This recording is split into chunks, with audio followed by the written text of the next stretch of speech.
தமிழ் நண்பர்கள் அனைவருக்கும் வணக்கம். இப்போ டிஸ்பிளே தெரிகிற மாதிரி ஸ்டேட்டஸ் வீடியோவை கெயின்மாஸ்டர் அப்ளிகேஷன் மூலமாக உங்களோட பிக்சர் ஆட் பண்ணி எப்படி எடிட் பண்ணுறதுன்னு இந்த வீடியோவில் பார்க்கலாம்.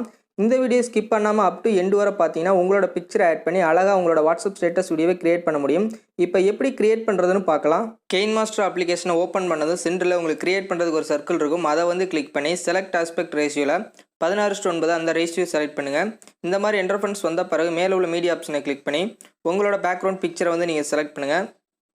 நான் இந்த பிக்சரை செலக்ட் பண்ணி டிக் பண்ணிடுறேன். இப்போ இந்த பிக்சர் பார்த்தீங்கன்னா உங்களுக்கு மூவிங்கில் இருக்கும். இதை வந்து ஸ்டாப் பண்ணுறதுக்கு இந்த பிக்சரை செலக்ட் பண்ணிட்டு கட் ஆப்ஷன் சைடில் ஒரு ஃப்ரேம் ஐக்கான் இருக்கும். அதை வந்து கிளிக் பண்ணிவிட்டு ஸ்டார்ட் பொசிஷனை செலக்ட் பண்ணிட்டு ப்ராஜெக்ட் ஏரியாவில் உங்கள் கையை வந்து ஹோல்ட் பண்ணி உங்களுக்கு தேவையான சைஸ் வந்து அட்ஜஸ்ட் பண்ணி வைங்க. நான் அட்ஜஸ்ட் பண்ணி வைக்கிறேன்.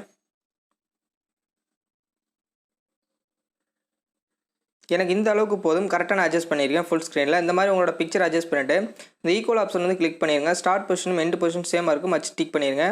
இந்த பிக்சரை செலக்ட் பண்ணிட்டு கீழே வாங்க. லாஸ்ட்டில் உங்களுக்கு இந்த ஆப்ஷன் இருக்கும். இதை வந்து எனபிள் பண்ணுங்கள். எனபிள் பண்ணிங்கன்னா சென்டரில் நல்லா டார்க்காகும், கார்னர் ஃபுல்லாக உங்களுக்கு ஷேடோவாக இருக்கும். இதை வந்து எனபிள் பண்ணிக்கிங்க.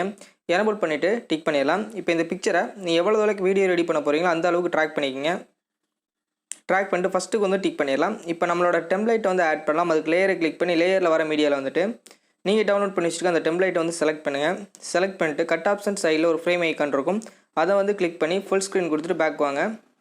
அப்படியே கீழே வாங்க. லாஸ்ட்டில் உங்களுக்கு பிளெண்டிங் அப்படின்னு ஒரு ஆப்ஷன் இருக்கும். அதை வந்து கிளிக் பண்ணி ஸ்க்ரீனை வந்து செலக்ட் பண்ணுங்கள். செலக்ட் பண்ணிட்டு பேக் வாங்க. இதில் கலர் அட்ஜஸ்ட்மெண்ட் அப்படின்னு இருக்கும். அதை வந்து கிளிக் பண்ணிவிட்டு கான்ட்ராஸ்ட் லெவலே உங்களுக்கு தேவையான அளவுக்கு அட்ஜஸ்ட் பண்ணிங்க. பிரைட்னஸ் எல்லாமே உங்களுக்கு தேவையான அளவுக்கு அட்ஜஸ்ட் பண்ணிங்க. எனக்கு இந்த அளவுக்கு போதும்.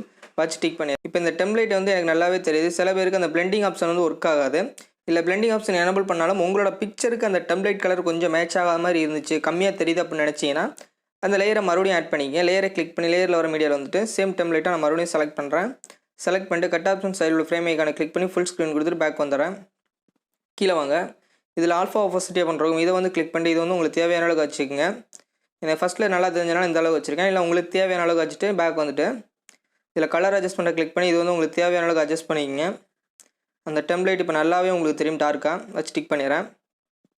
இப்போ டெம்ப்ளேட் நல்லா தெரியுது. இதில் ஒரு சாங் மட்டும் ஆட் பண்ண உங்கள் ஆடியோ ஆப்ஷனை கிளிக் பண்ணிட்டு உங்கள் ஃபோல்டருக்கு வந்துட்டு நீங்கள் டவுன்லோட் பண்ணி வச்சுருக்க சாங்கை வந்து செலக்ட் பண்ணுங்கள். செலக்ட் பண்ணது உங்களுக்கு ப்ளே ஆரம்பிச்சிடும். நான் ப்ளஸ் சிம்பிளை கிளிக் பண்ணி ஆட் பண்ணி டிக் பண்ணிடுறேன். இப்போ சாங் ஆட் பண்ணியாச்சு.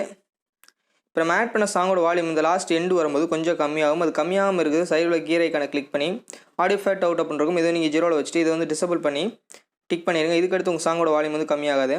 நீங்கள் எக்ஸ்ட்ரா வீடியோ ரெடி பண்ணியிருந்தீங்க, உங்களுக்கு தேவையில்லாத வீடியோ கட் பண்ணுறது ஃபஸ்ட்டு பேக்ரவுண்ட் பிக்சர் செலக்ட் பண்ணிட்டு கட் ஆப்ஷனை கிளிக் பண்ணி கட் பண்ணிடுங்க. கட் பண்ணிட்டீங்க அப்படின்னா இதுக்கடுத்துள்ள வீடியோ சாங்ஸ் எதுவுமே உங்களுக்கு எக்ஸ்போர்ட் பண்ணுறதுல வராது. இப்போ நான் ரெடி பண்ண வீடியோவை ஃபஸ்ட்டுக்கு வந்து லைட் அண்ட் ஒரு ப்ளே பண்ணி காட்டி நான் எக்ஸ்போர்ட் பண்ணுறது அப்படின்னு பார்க்கலாம்.